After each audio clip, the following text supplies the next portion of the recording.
I'm hiding from the Royal Guard. Turns out, if you're trying to form a rebellion, you don't make pamphlets about it. Who would have thought? Well, I'm going to be waiting here for quite a while, though. I guess all we can do to pass the time is talk about Perils and Possibilities Session 1. So, before we're introduced to our charming gallery of characters and all the vibrating pommels they come with, wrap your fingers around the pommel and the vibration stops.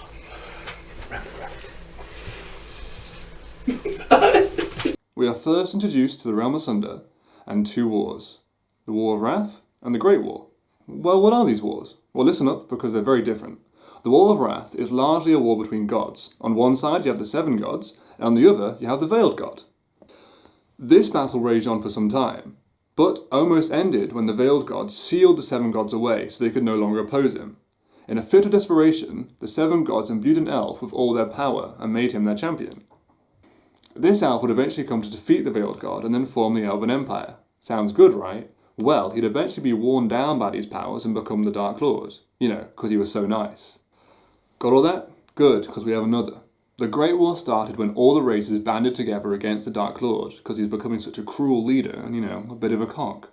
The problem is, he had so many elves in his band that they struggled to oppose him, so they went to the Shadowlands to seek aid from the humans. With their support, the Dark Lord was eventually defeated, and as thanks for their help, the humans were offered homes in the land, which they eventually called Elysium. So, once the world is established, we're introduced to our characters. They are Gwyn Valentine IV, Draenog Briarheart, Philip Clydesdale, Jarell Niprit, Cassian Vicendres III, and Valkyria Doriu. They're all brought together by Mr. Gaslow Thorne, an old friend of Gwyn's and a big fan of dice. To find out a bit more about you, ideally over a bit of dice or cards. I have both. I come prepared, so gambling, gentlemen. I've heard of it. During this game of dice, Jarell overhears some cloaked fellows discussing the recent assassination of the king in the Black Keep. So what is the Black Keep? Well, it's the castle stronghold of the king. It's located in Ostia, and is so old that it predates back to when humans first arrived in Elysium. Now this isn't a secret, but don't tell anyone I said this, but the current king is kind of a child. So in his place, the one who rules the Black Keep is the Lord Protector.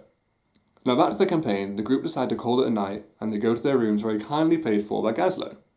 Draenog reminisces about his wife, Philip is visited by his mysterious benefactor, and Val has a meeting with his sprite friend Elia, who is definitely not a pixie.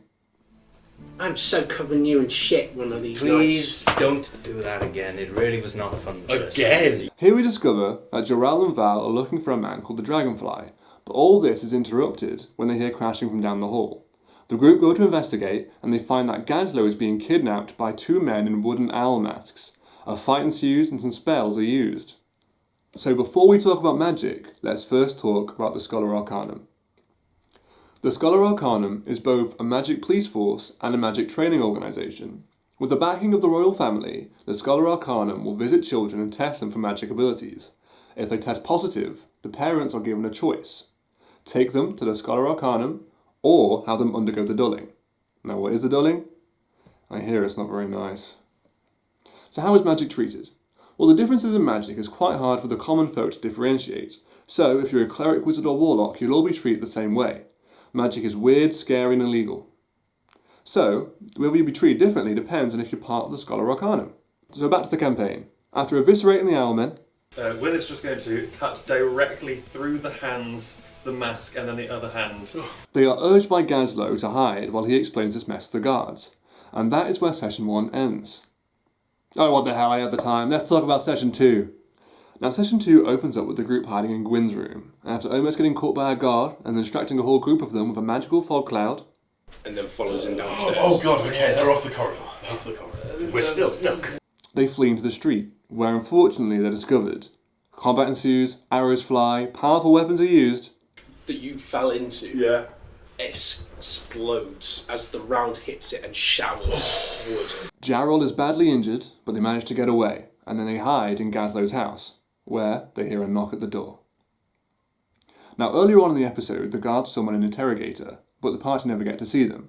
Now I'm not going to go into lore about what an interrogator is, because I have a sinking feeling that the party are going to get a first-hand experience very soon. Right, so that's everything. All needed lore for episodes 1 and 2 of Perils and Possibilities. Huh. I guess we have nothing to talk about now.